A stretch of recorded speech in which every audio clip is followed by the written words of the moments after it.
Jamais sans la grâce, une dévotion matinale qui vous connecte à la pensée de Dieu et vous donne la provision du ciel au quotidien.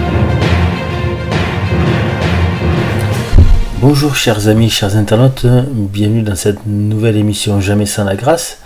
Je suis le frère Christophe de l'église de la grâce de Montpellier et tout comme hier, je suis avec vous ce matin et pour les jours à venir pour entendre la parole de Dieu et la partager avec vous et nous attendre à Dieu encore une fois en cette journée. Seigneur Jésus, merci pour tous ces mots qui sont précieux à tes yeux, Seigneur, et qui sont précieux aussi pour notre vie au quotidien ici-bas. Nous voulons vraiment ne pas être familiers avec ta parole, ne pas être familiers avec chacun des mots qui sont écrits dans ton livre, Seigneur. En ton précieux nom. Amen. Donc hier, nous avons commencé à voir une courte étude du livre d'Ésaïe, du chapitre 6, verset 8 du livre d'Ésaïe, où il est écrit « J'entendis la voix du Seigneur disant, qui enverrai-je et qui marchera pour nous ? Je répondis, me voici, envoie-moi. » Et nous avions vu que ce qui était important pour Dieu, c'est que nous soyons connectés à sa parole, parce que de cette connexion va s'en suivre notre marche par la foi. Notre marche par la foi selon le plan de Dieu. Parce que nous sommes connectés, Dieu nous révèle le plan qu'il a pour nos vies. Alors parfois c'est un plan qui peut nous impressionner, mais parfois c'est un plan qui peut nous dire « Ah oui Seigneur, je veux marcher. » Mais même quand on est impressionné par ce plan que Dieu a pour nous, parce que c'est peut-être pas celui que nous espérions, eh bien, nous pouvons que nous réjouir, parce que nous savons que dans chacune des difficultés que nous allons traverser, nous savons que Dieu est présent. Souvent, je dis aux gens que je croise dans la rue, mais je me réjouis des difficultés. Mais pourquoi se réjouir des difficultés ? Tout simplement parce que je sais que dans mes difficultés, Dieu est présent. Je sais que dans mes difficultés, Dieu combat à ma place, qu'il est à côté de moi, qu'il est derrière moi, qu'il me protège, qu'il m'entoure, pour qu'au final, ce ne soit pas moi qui agisse, mais Christ qui vit en moi, qui agisse.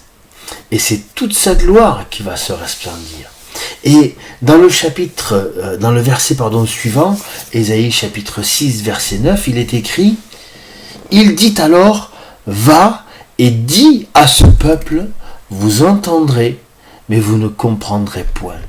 Vous verrez, mais vous ne saisirez point. » Lorsque nous allons parler de Dieu à certaines personnes, effectivement, certaines personnes ne comprennent pas la parole de Dieu, parce qu'ils ne sont pas enseignés. Et nous sommes là, nous, frères et sœurs, disponibles pour Dieu, connectés à l'Éternel, pour pouvoir partager sa parole.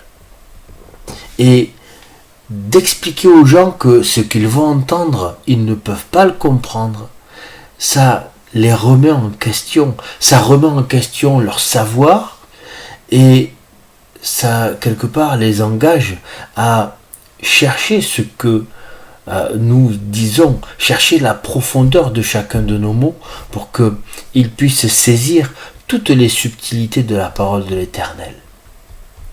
Il dit encore, vous verrez et vous ne saisirez point. Vous verrez combien, lorsque j'agis dans le cœur des gens, c'est ma gloire qui resplendit. Et ça, le monde ne peut pas le comprendre tant qu'il n'a pas éprouvé, essayé la parole de Dieu, tant qu'il n'est pas imprégné de la parole de l'Éternel. C'est pour ça que nous sommes ces haut-parleurs, nous sommes ces flambeaux de Dieu, cette flamme qui ne s'éteint jamais parce que Dieu vit en nous. Dieu resplendit. Son amour resplendit dans nos vies et nous avons à cœur, parce que nous sommes connectés à Dieu, nous avons à cœur de partager sa parole. Je vous souhaite une belle journée et que Dieu vous bénisse. Si vous avez aimé cette émission, parlez-en à vos amis. Parlez-leur du message de la grâce et de ce qu'il fait dans vos vies. Pour un sujet de prière, une question ou pour devenir partenaire, contactez-nous au 00229 94 75 80 20. Que Dieu vous bénisse et à la prochaine. En attendant, pensez avec Dieu.